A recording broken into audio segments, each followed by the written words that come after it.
Welcome to ఆర్ఫే TV news. Jangareddygudem town Telugu Desam party పట్టణ కార్యాలయంలో ఆటో సోదరులకు వాహనం మిత్ర పథకం కింద కూటమి ప్రభుత్వం ప్రకటించిన 15,000 రూపాయలు అక్టోబర్ 2న మీ అకౌంట్ లో అర్హత ఉన్న వారందరికీ జమ అవుతాయి. ఈ రోజు లాస్ట్ డేట్ సందర్భంగా ప్రతి ఒక్కరు సచివాలయంలోకి వెళ్లి దరఖాస్తు పెట్టుకోవాల్సిందిగా విజ్ఞప్తి చేస్తున్నామన్నారు. జంగారెడ్డిగూడెం తెలుగుదేశం పార్టీ పట్టణ కార్యాలయంలో ముఖ్య నాయకుల సమావేశం ఏర్పాటు చేసుకోవడం జరిగింది.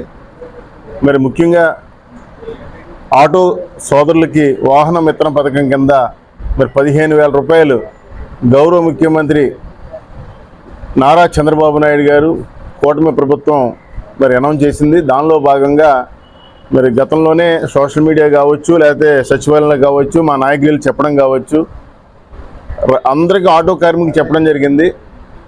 సచివాలయాల దగ్గర కూడా యొక్క ప్రొఫార్మా కూడా అందుబాటులో ఉందండి. దాంట్లో ఏది ఇచ్చారో లైసెన్స్ ఉండాలి, పక్క ఓనర్షిప్ అయి ఉండాలి, ఇన్కమ్ ట్యాక్స్ ఉండకూడదు, రకరకాల ప్రొఫార్మా ఉంది. చాలా వరకు నాకు తెలిసి 90% అందరూ కూడా దాంట్లో ఈ రోజు వరకు ఇచ్చి ఉన్నారు. ఈ రోజుతో సాయంత్రం 5 గంటలతో అయిపోతుందని ఇప్పుడే సచివాలయం సిబ్బంది చెప్పారు. ఈ యొక్క సాయంత్రం వరకు ఎవరైతే ఆటో సోదరులు ఉన్నారో అందరూ కూడా దీన్ని సద్వినియోగం చేసుకోవాలని విజ్ఞప్తి చేస్తున్నాం. ఈరోజు గతంలో చూసిన జంగారెడ్డిగూడెం పట్టణంలో ఆటో సోదరులు దాదాపుగా 200-300 ఆటోలతో భారీ ర్యాలీ చేశారు. మాకు అన్యాయం జరిగిపోతూ ఉంది, మహిళలకు ఉచిత బస్సు ఇవ్వడం వల్లని.